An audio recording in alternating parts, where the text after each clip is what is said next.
Oh boy, do we have a catalog of agony and humiliation for you today. Are you familiar with the horrors of the box, the bastinado, the crank, and the dreaded tiger bench? Or the wicked punishment for women accused of the crime of nagging in the American colonies? We thought not, so we've compiled a list. Welcome to Historical Punishment Hell, Prison Edition. Number 10. Hanging in chains. Let's start with a classic. Something you might have seen in the movies where the prisoner is simply hung from chains by his wrists. This was an extremely painful experience, especially if the prisoner's feet didn't touch the ground. Not only would it result in serious injuries to the wrists and shoulders, but it could even kill them, especially since prisoners were sometimes left this way, without any water, resulting in a slow, painful death by dehydration. Records show that in 1601, a Scottish man named Thomas Armstrong was tried for the murder of Sir John Carmichael, the warden of the West Marches, close to the border with England. This was the first recorded case in Scotland of a malefactor hung in chains. Then in 1637, another Scot, John Dow MacGregor, was also hung in chains until dead for crimes of theft, robbery, and slaughter. While it didn't seem to be used as a punishment very often, so-called pre-mortem or pre-death hanging in chains went out of fashion altogether in the 18th century, but it was actually replaced by something much, much worse. We'll talk about that later, but first let's see what those British sadists of the Middle Ages did with their incorrigible drunks. Number 9. The Drunkard's Cloak. This one is quite hilarious, but we're sure the humor was lost on the poor schmucks who suffered it. It was called the Drunkard's Cloak, and no, it's not something from Hogwarts. In fact, it dates all the way back to 17th century England, or at least that's where the evidence for its existence begins. Walking around inside of a wooden barrel was one of the British authorities' ways to humiliate a person. Humiliation punishments back then were reserved for crimes that today we'd call misdemeanors, and this particular punishment was for the drunks, possibly those who'd been a little too mouthy or gotten into fisticuffs at the pub after a bit too much ale. The Alehouses Act of 1551 made being too drunk in public a criminal offense, and sometime after, someone came up with the great idea to make whoever broke that law wear a barrel. The punishment was so popular in Newcastle that the device also became known as the Newcastle Cloak. But it seems the English didn't invent this particular method, since there are reports of something similar being used in the Netherlands in the 17th century, and the Danish also had a similar punishment that they called the Spanish mantle. The chic barrel look even hit the American shores. According to the 1896 book, Curious Punishments of Bygone Days, one heavy drinker described as a wretched delinquent was gratuitously framed in oak, his head being thrust through a hole cut in one end of the barrel. One witness said the poor fellow loafed about in the most disconsolate manner, looking for all the world like half a hatched chicken. Genius. Okay, so that's about as light as we'll get in this video, so get ready since the punishments get much more extreme from here on out. Number 8. The box. Used by the Union Army during the Civil War, the sweat box, or simply the box, was a form of punishment that inflicted extreme physical and psychological torture. Described in academic literature as a technology of thermal violence, this method was brutally effective and deceptively simple, a confined, hot space where a prisoner could literally sweat to death. A real-life example was found at Fort Spokane in Washington state, and it consisted of a concrete-lined hole, roughly the size of a grave. A man would be placed inside, and the hole was then covered with a wooden roof, sealing him inside. As the sun beat on the wooden roof, the air inside would quickly become stiflingly hot. The man would start to sweat, and with nowhere for the heat to escape, the confined space turned into a sadistic sauna. Completely isolated in the dark, the experience was akin to being buried alive, but worse, due to the relentless heat. A Confederate soldier named Milton Asbury Ryan wrote about his time as a POW of the Union and what he called hellish Yankee torture, where he spent 4 of the most wretched hours of his life in a dark, foul hole. In Vietnam, another version of the box developed by the North Vietnamese Army was similar, with the added fear of giant centipedes getting in there with you. South Vietnamese forces were just as bad too. They had so-called tiger cages, which were often wooden frame boxes where the prisoner was confined for days on end in the extreme heat.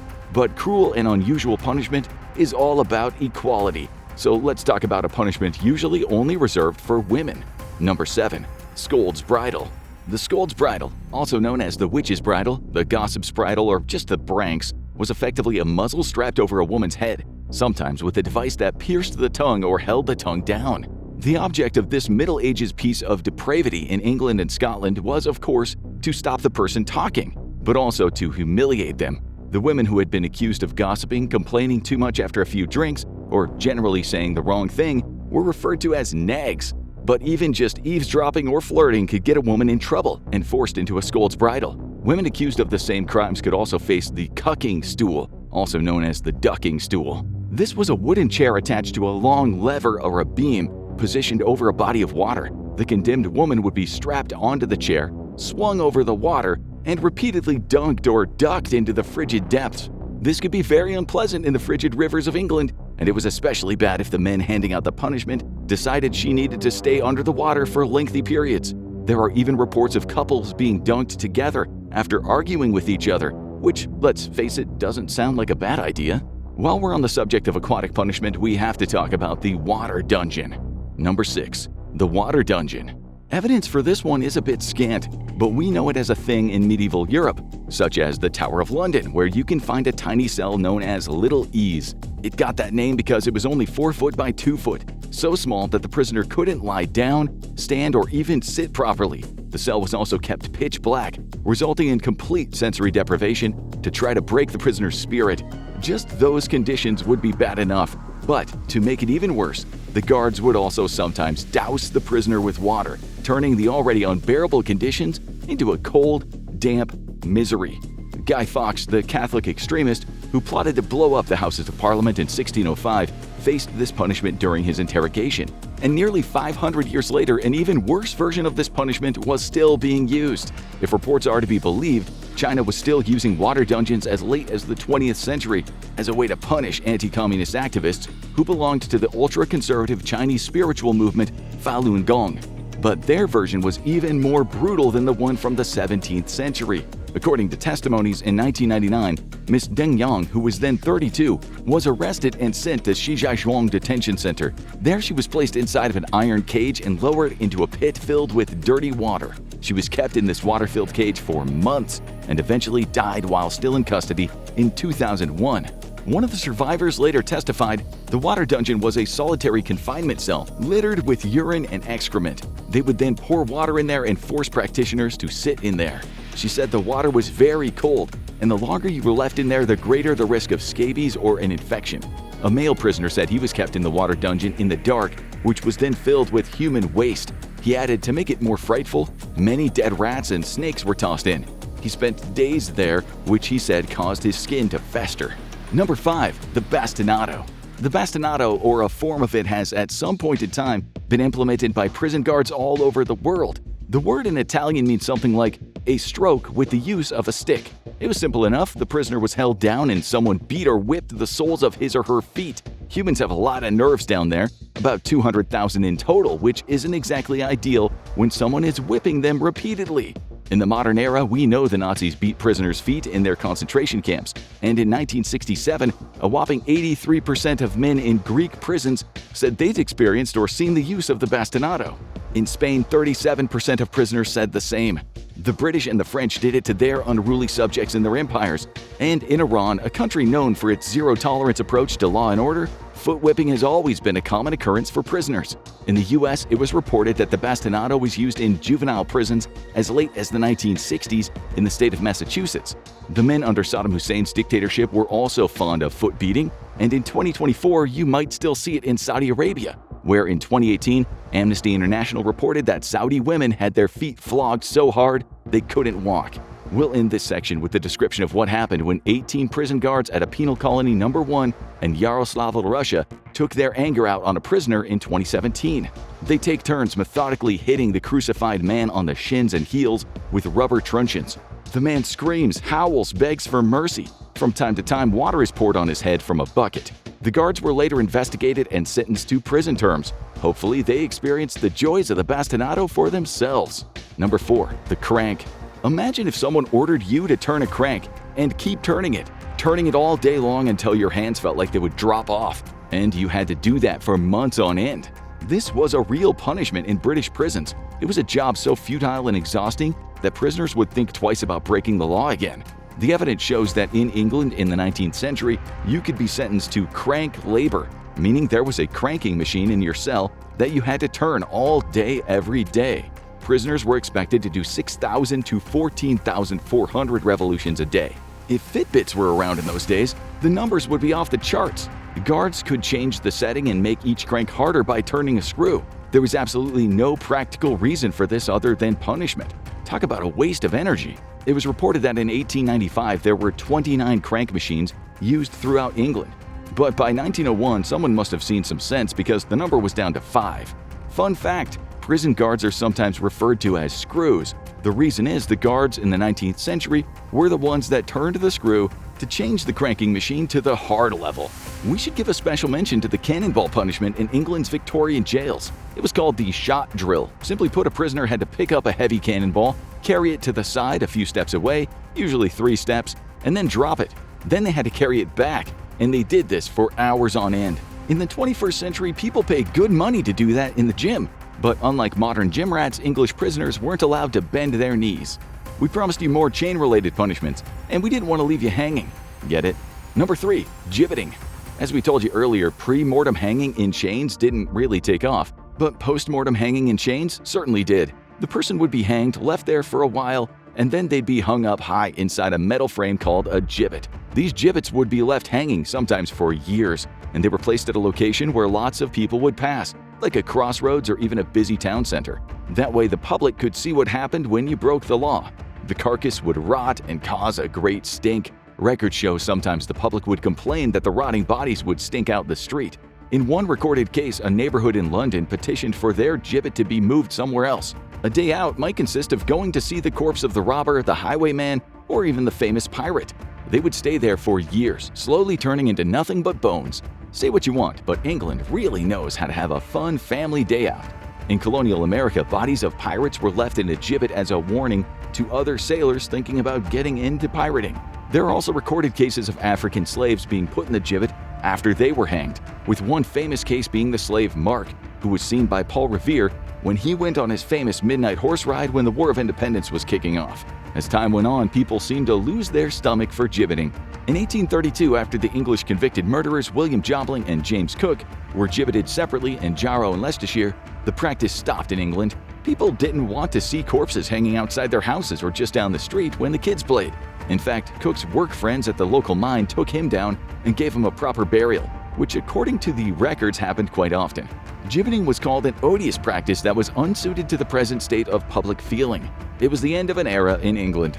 It ended in Scotland too, which had once seen rotting corpses in gibbets in Edinburgh's busy city centre. In one of the last cases in Glasgow in 1841, it was reported that market gardeners in the city pulled down the rotting corpse because they feared it was hurting their pretty flowers in the garden nurseries. Number 2, the kang. We've already talked about men who were forced to wear a barrel, but imagine if someone stuck a board around your neck, making it so you couldn't touch your face. Imagine if you were left that way, and no one helped you. Welcome to the dreaded kang. It was big in China, but evidence showed it was used in other parts of Asia too. In its lightest form, it meant a little bit of humiliation before someone let you out. But what if they didn't take off your board? That became a problem because you couldn't eat. The board also hurt your neck. The kangs in China were said to be about 4 feet across and weighed as little as 20 pounds or as much as 60 pounds. This happened to some of the rebels in the Boxer Rebellion, when anti-imperialist, anti-Christian forces in North China between 1899 and 1901, some of them believed to be trained martial artists, went on the warpath, killing Chinese Christians and smashing up foreign property. The subsequent crackdown on them, involving a multi-force army from Germany, Japan, Russia, Britain, France, the United States, Italy, and Austria-Hungary, defeated the Boxers while helping themselves to precious artifacts in Beijing's Winter Palace and the city's fancy homes. The foreign forces, some of whom did terrible things to civilians, demanded the Chinese make an example out of the Boxers, so the prisoners who hadn't already had their heads removed were fastened into wooden contraptions. Like pre-mortem hanging in chains, the aim of the game was to cause as much suffering as possible before the person died. With their body weight held at the neck by wooden boards, stones were placed under their feet, and then each stone was removed, slowly hanging the person. You've made it this far, but the worst is still to come. Number 1, the tiger bench. Welcome to Mao Zedong's Communist China, where the Cultural Revolution is underway. Mao, whose disastrous Great Leap Forward from 1958 to 1962 had already led to millions of Chinese people dying of starvation, disease, or being beaten to death, ran a tight ship. He purged his country of what he called bourgeois elements. His cadres did sickening things to people, and later during the Cultural Revolution, his Red Guards cracked down on certain elements of Chinese society, including intellectuals. Teachers were dragged out of their schools by their students and beaten to death. Students killed students daily. Friends killed friends. In some cases, children reported their own parents. It was like an early draft of the Purge. 1 to 2 million people were killed. There were massacres in cities across the country. There were even reported acts of cannibalism, and there was the Tiger Bench. The bench could be whipped out in what were called struggle sessions. This was when so-called class enemies were publicly humiliated. They'd be accused of all manner of wrongdoings, often when they'd done nothing at all, and were tortured, sometimes to death. A woman named Zhong Chang said her mother was forced to kneel down in cold water. She wasn't allowed to move and passed out twice. The mother was then subjected to the Tiger Bench. This consisted of being fastened to a small bench with her hands tied behind her back. Then blocks were placed under her feet, one after another, slowly forcing her legs to bend unnaturally. It caused a lot of pain. The intention was to break the knees or the hip bones, said Chang. Only so many bricks or blocks could be placed before something snapped. According to Falun Gong, the group we talked about earlier, the Tiger Bench is still in use today. The BBC discussed an Amnesty International report based on interviews with almost 40 Chinese human rights lawyers, which indeed said the dreaded Tiger Bench is still occasionally pulled out, or it was in 2015 when the report was published. The Chinese government denied it, but Amnesty said that these things still happen in the police force. The reason, said the report, is torture is still the most efficient way to extract a confession. No kidding, but that doesn't mean the confession is true. Now you need to watch Meet the Man Responsible for the Most Deaths in History, or have a look at the daily life of a North Korean.